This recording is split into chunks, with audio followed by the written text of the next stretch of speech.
శుభములు కలుగు నీకు. ఇదిగో బ్లాంక్ చెక్ తీసుకో. నీకెంత కావాలో అంత రాసుకో. వచ్చిన ఈ అవకాశాన్ని మాత్రం వదలద్దు. నేను కృష్ణ తులసి నాశనం నా కళ్ళ చూడాలి అంటే ఆ సునైనా కానీ కళ్యాణి కానీ జైలుకి వెళ్ళాలి. అప్పుడు కృష్ణ తులసి మానసికంగా కృంగిపోతుంది. జైలుకి వెళ్ళడం అంటే ఒక రోజో ఒక నెలో కాదమ్మా, కొన్నేళ్ల పాటు వాళ్ళ లోపలే ఉండాలి. వాళ్ళు ఆనందంగా గడపాల్సిన వయసు మొత్తం జైలు గోడల మధ్య గడపాలి. అప్పుడే కృష్ణ తులసికి నరకం అంటే ఏంటో తెలిసి వస్తుంది. నేను నా వయసుని నా సంతోషాన్ని ఎలా కోల్పోయానో అలాగే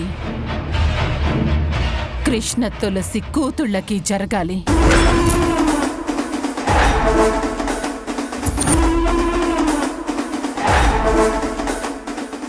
జరుగుతుంది అరుంధతి గారు.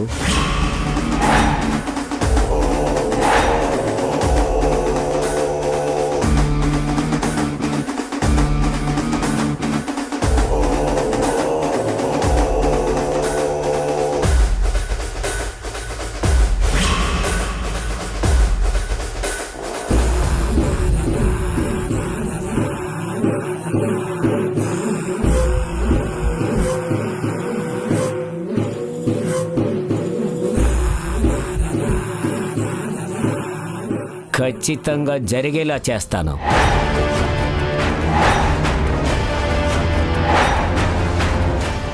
అవతల లాయర్ కూడా స్ట్రాంగ్ పర్సన్ కాడు, మన దారికి వచ్చేస్తాడు. కేసు మనకు నచ్చినట్టుగానే క్లోజ్ అవుతుంది. అవతల లాయర్ ఎంత స్ట్రాంగ్ అయినా కూడా కేసు మనం కోరుకున్నట్టే క్లోజ్ అవ్వాలి. అందుకే మీకు బ్లాంక్ చెక్ ఇచ్చాను.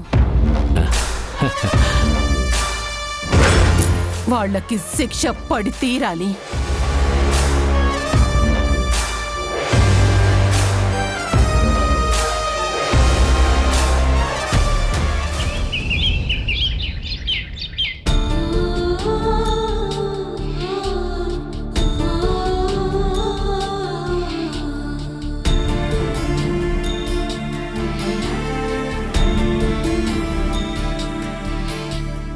అమ్మా,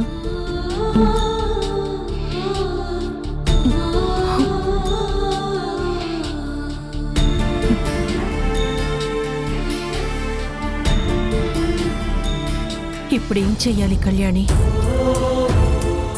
సునైనని ఎలా రక్షించుకోవాలి? మనమేం చెయ్యాలన్నా ముందు మనకు మంచి లాయర్ కావాలమ్మా. ఆయన కోర్టులో చాలా గట్టిగా వాదించాలి. అప్పుడే కోర్టులో మనం గెలుస్తాం. అక్క లాయర్ గారి దగ్గరికి వెళ్ళింది కదా, మాట్లాడొస్తుంది.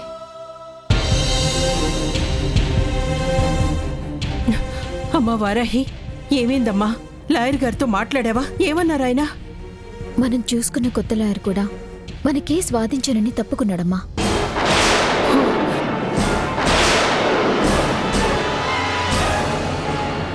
అదేంటమ్మా, ఎందుకు వాదించరట? ఎందుకేముందమ్మా, ఆ అరుంధతి కుటుంబం ఉందిగా, వాళ్లే అడ్డుపడుతూ ఉండుంటారు. వాళ్ళని అనుకుంటూ కూర్చుంటే మన సునైన కష్టం పోదు కళ్యాణి.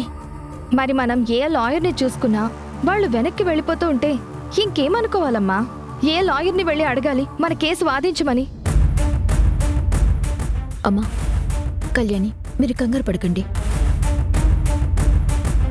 చరణ్ గారు ఓ లాయర్తో ఫోన్లో మాట్లాడారు. చరణ్ గారికి పనులుండటం వల్ల నేను వెళ్ళి ఆ లాయర్ని కలిశాను. ఆయనకి మొదటి నుంచి జరిగిందంతా వివరంగా చెప్పాను. అవునా? మరి లాయర్ గారు ఏమన్నారు? కేసు వాదిస్తానన్నారమ్మా. మనకు కూడా గెలిచే అవకాశం ఉందని చెప్తున్నారు. అందరూ ఆ మాటే చెప్తున్నారు, కానీ ఒక్కరూ కేసు టేకప్ చేయడానికి ముందుకు రావట్లేదు. లాస్ట్ మూమెంట్లో హ్యాండ్ ఇస్తున్నారు. ఈ లాయర్ గారు మిగతా లాయర్లలో కాదు కళ్యాణి, ఖచ్చితంగా వాదిస్తారు. ఆయన్ని కలిశాక నాకు నమ్మకం కలిగింది. నమ్మడం తప్పించి మనమేమన్నా చేయగలమా? అమ్మవారి దయ వలన ఆయనైనా చివరి వరకు నిలబడి కోర్టులో వాదించి సునైనని బయటికి తీసుకొస్తే నాకదే చాలు.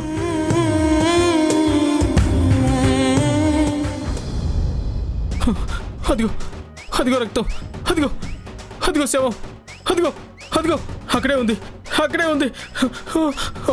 అమ్మో. అబ్బా రే రే రే, నువ్వు ఇంట్లో ఉన్నావురా. నీ ముందుంది శవం కాదురా, మీ అమ్మ. ఏదో అలా ఉంటుంది కదా అని అలా అనే మాకు. అంటే నేను సెవెన్లో ఉన్నానా మీ ఉద్దేశం? చచ్చా, భలేదానివే. అంత పచ్చి నిజాలు నా నోటితో నేను ఎలా అనగలను? అయినా శవం కళ నీకెందుకు వస్తుంది చెప్పు? అది అలా ఒప్పుకోండి.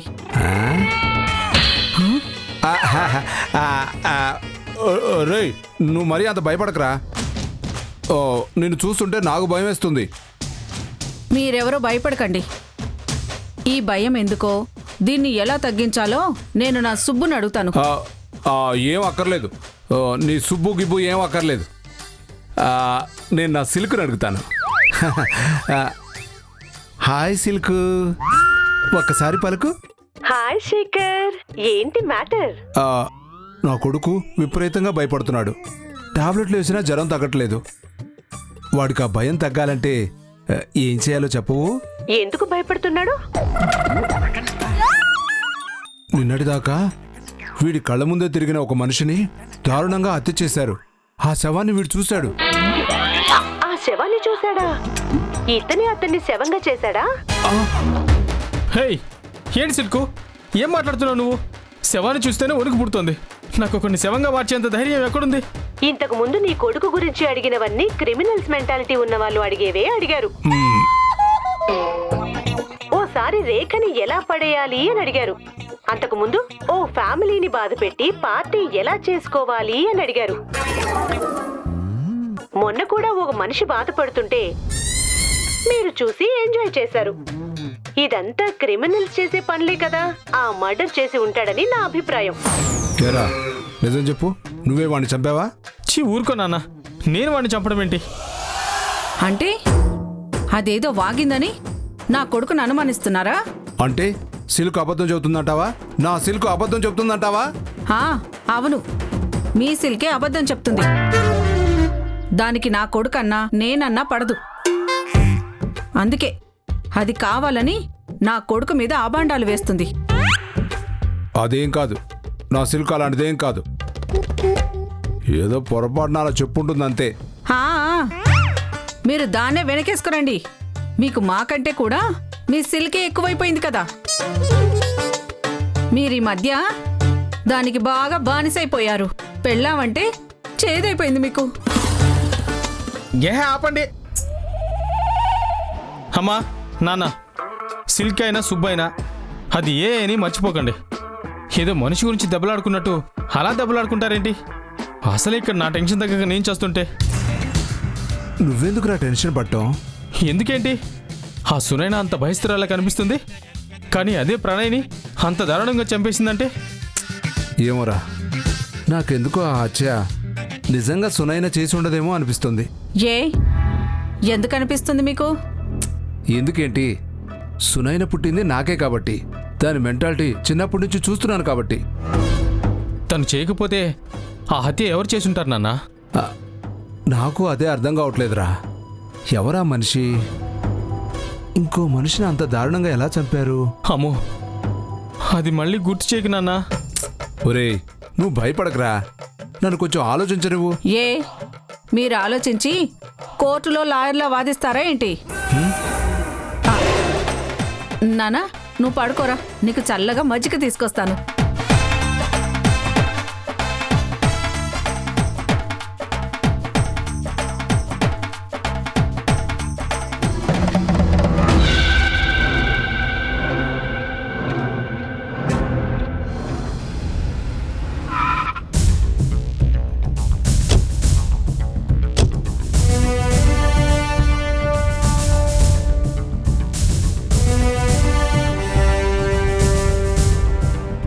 వెళ్ళి పిలువు. అలాగే సార్.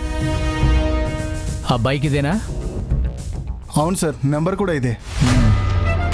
మీ ఎస్ఐ వస్తే లోపలికి వచ్చి మాట్లాడతాడు, నన్నే బయటికి రమ్మంటాడా? ఏంటి ఇన్స్పెక్టర్, నన్నే బయటికి రమ్మన్నావంట? ఏంటి సంగతి? సీరియస్ అవ్వకండి లాయర్ గారు, చిన్న ఎంక్వైరీయే, కొంచెం కోఆపరేట్ చేయండి ప్లీజ్. ఎంక్వైరీయా నా మీద? కానివ్వండి, ఏం కావాలి చెప్పండి. ఏం లేదండి, ఈ బండి ఎవరిది? ఏమో నాకేం తెలుసు. అంటే ఇది మీ బండి కాదా? నాది కాని బండి నా ఇంట్లో ఎందుకు ఉంటుంది? అది నిజమేలేండి. సో ఇది మీ బండి కాదు అంటారు, అంతేగా? అంతే కదా. మరి ఇది ఇక్కడ ఎందుకుంది? ఇది మీ బండి కానప్పుడు ఇది మీ ఇంటి ముందు ఎందుకు పార్క్ చేస్తుంది? ఏంటి లాయర్ని ఎరుకుని పెట్టే ప్రశ్నలు వేస్తున్నాను అనుకుంటున్నావా? పోలీసులు ఎవరితోనైనా ఆడుకోండి, లాతోటి మటుకు ఆడుకోకండి. సరే సార్, మరి ఈ బండి ఇక్కడికి ఎందుకు వచ్చిందో చెప్పండి. అంటే అది ఎవరో పెట్టేసి వెళ్ళిపోయి ఉంటాడు. మరి అలా బయట పెట్టేసి ఉంటే వెంటనే పోలీస్ కంప్లైంట్ ఇవ్వాలని మీ లా చెప్పలేదా సార్? అసలు నేను ఇంతవరకు దీన్ని పట్టించుకోలేదు. అది కాదు సార్, తన బండి దొంగతనం అయిందని ఒక వ్యక్తి మాకు కంప్లైంట్ ఇచ్చాడు, అది ఈ బండే. అంటే ఈ బండి నేను దొంగతనం చేశానా మీ ఉద్దేశం? అది కాదండి. ఓ, దొంగ బండి మా ఇంటి బయట పార్క్ చేసి ఉంటే అది నేను దొంగతనం చేసినట్ట? ఏం మాట్లాడుతున్నారు మీరు? నేను మీ కళ్ళకి బైకులు దొంగతనం చేసే వాళ్ళ కనబడుతున్నానా? చెప్పండి, అలా కనబడుతున్నానా? ఇలాంటి పిచ్చి పనులు చేస్తే మీ మీద పరువు నష్ట దావా వేయాల్సి వస్తుంది. ఆవేశపడకండి సార్, ఏదో ఎంక్వైరీలో భాగం అంతే. It's okay. కానిస్టేబుల్స్ సార్, ఈ బండి స్టేషన్కి తీసుకురండి. అలాగే సార్. వస్తాను లాయర్ గారు. మళ్ళీ ఇంకెప్పుడు ఈ ఏరియాలో కనపడకూడదు.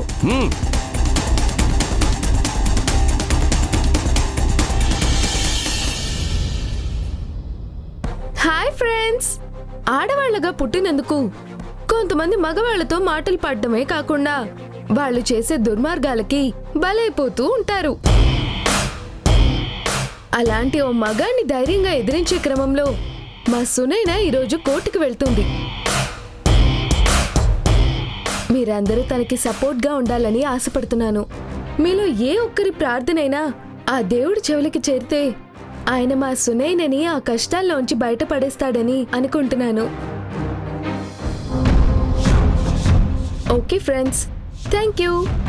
మా అత్తగారు వచ్చారు. బాయ్.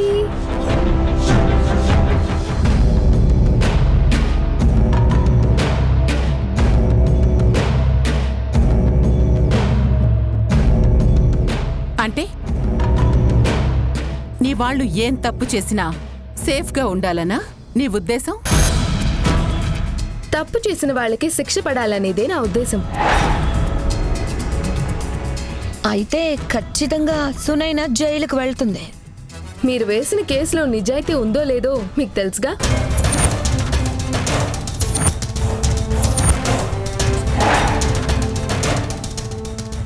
నిజాయితీ ఉంటే మీ కోరిక తీరుతుంది, లేదంటే మా అక్కలిద్దరికి మంచి జరుగుతుంది. ఆహా, చాలా ధైర్యంగా ఉన్నావు. ఈ కేసు వెనకాల ఏమవుతుందో తెలుసా నీకు? చాలా హుషారుగా కోర్టుకు బయలుదేరారు కదా, సాయంత్రం లోపు నీరసంగా ఇంటికొస్తారులే. వెళ్ళండి.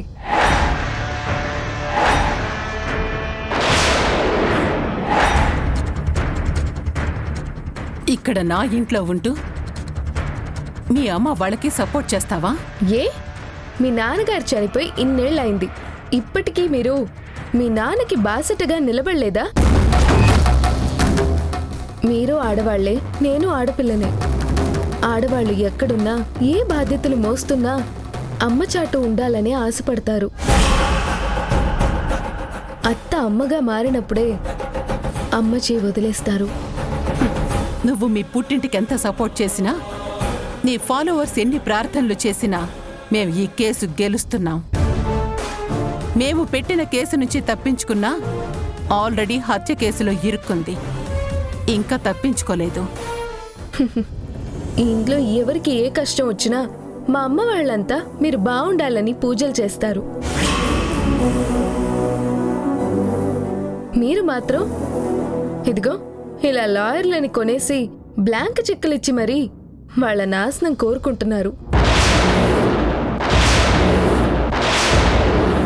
అయినా పర్లేదు, మా వారాహి అక్క ఓ మంచి లాయర్ని మాట్లాడింది. అతను చాలా స్ట్రాంగ్ లాయర్. మీ బెదిరింపులకు భయపడి ఆల్రెడీ ఓ లాయర్ కేసు నుంచి తప్పించుకున్నాడు. అందుకే ఈసారి మా అక్క జాగ్రత్త పడింది. మీకెవ్వరికీ తెలియకుండా లాయర్ని మాట్లాడి పెట్టుకుంది. అతను లాయర్ అవినాష్.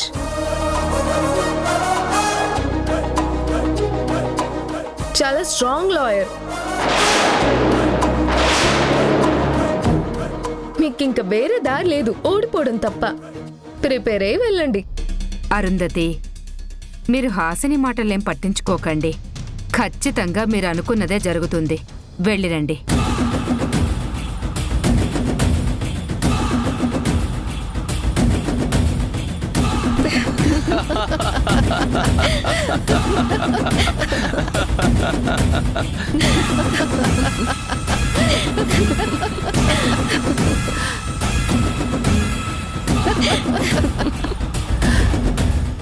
ఏ ఇంట్లో అయినా అందరూ కలిసి ఒకే మాట మీద ఉంటే చూడ్డానికి బాగుంటుంది.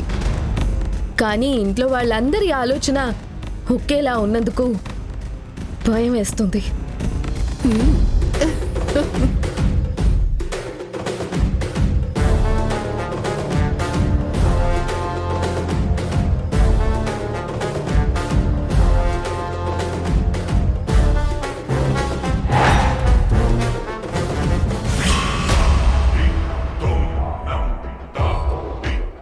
మన లాయర్ అవతల వాళ్ళని మన దారిలోకి తీసుకొచ్చానని చెప్పాడు.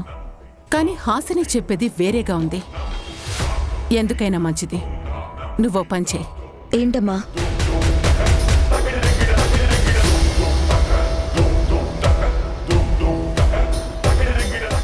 అలాగే అమ్మా, నేను హ్యాండిల్ చేస్తాను.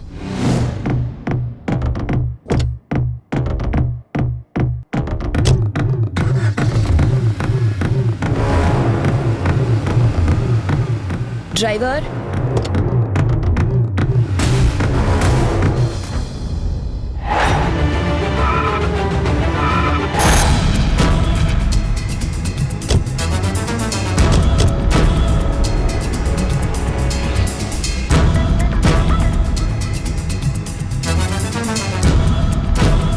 చాలా రోజుల తర్వాత నీ మీద నేను గెలవబోతున్నాను. ఏంటి ఇంత టెన్షన్లో కూడా నీ మొహంలో నమ్మకం కనిపిస్తుందే? ఇంకా నీ కూతుళ్ళని రక్షించుకోగలనని అనుకుంటున్నావా? కోర్టులో నా నమ్మకం నిజమైనప్పుడు నువ్వే చూస్తావుగా. పదమ్మా, మనం లాయర్ని కలిసి లోపలికి వెళ్దాం. రండి.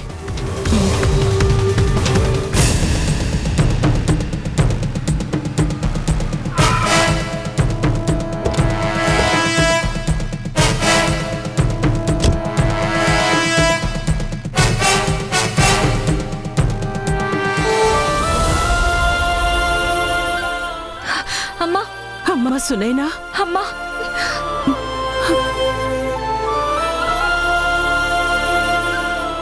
సునైనా, నువ్వేం భయపడకు. నువ్వు ఇలా భయపడుతూ ఉంటే కోర్టులో జరిగినట్టు చెప్పలేం. దానివల్ల చెయ్యని తప్పు నీ మీదే పడుతుంది. సునైనా, అర్థమైందా? అలాగే. ఏంటమ్మా, కేసు హియరింగ్కి ముందు మాట్లాడేంటి? పదండి.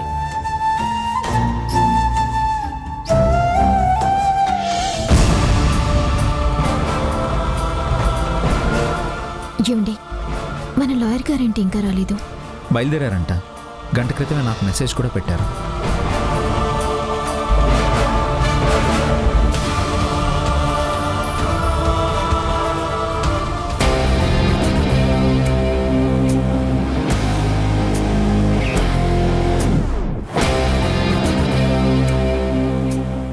SC 22/2026 ప్రాసెసింగ్ మొదలవుతుంది. సార్, ఇదిగోండి.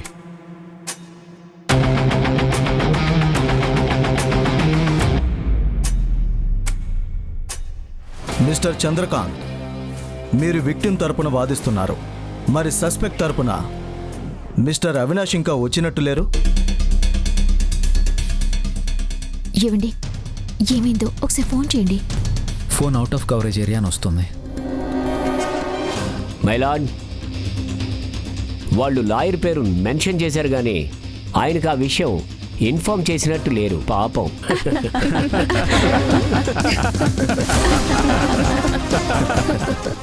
Order order. ఏమ్మా సునైనా, మీ తరపున లాయర్ గారేరమ్మా?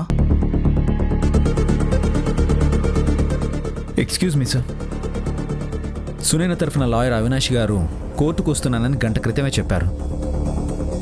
కానీ ఏ కారణం వల్ల రాలేకపోయారనేది తెలియలేదు. అవినాష్ గారి ఫోన్ కూడా పనిచేయట్లేదు అనుకుంటాను పాపం. అవును సార్, ఆయన ఫోన్ కూడా పనిచేయట్లేదు. Order order. మిస్టర్, ఇలాంటి చర్యలతోనే మీరు కోర్టు సమయాన్ని వృధా చేస్తున్నారు. Apology for inconvenience sir.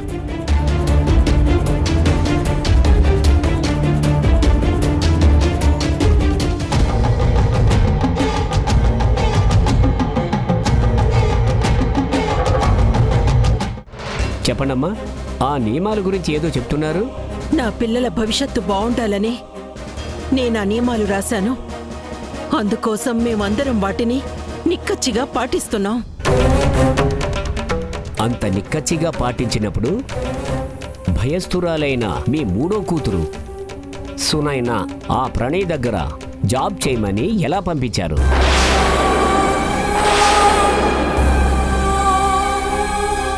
ఈ కేసు దెబ్బకి ఊరందరూ గొప్పగా చెప్పుకున్న కృష్ణ తులసి రూల్స్ అవి కూడా దెబ్బతినిపోతాయి. ఈ ఊళ్ళో ఉన్న కృష్ణ తులసి బ్రాండ్ ఇమేజ్ కూడా తుడిచిపెట్టుకుపోతుంది. మీ కూతుర్ని మీరెలా ప్రణయ్ దగ్గరికి పంపించారు?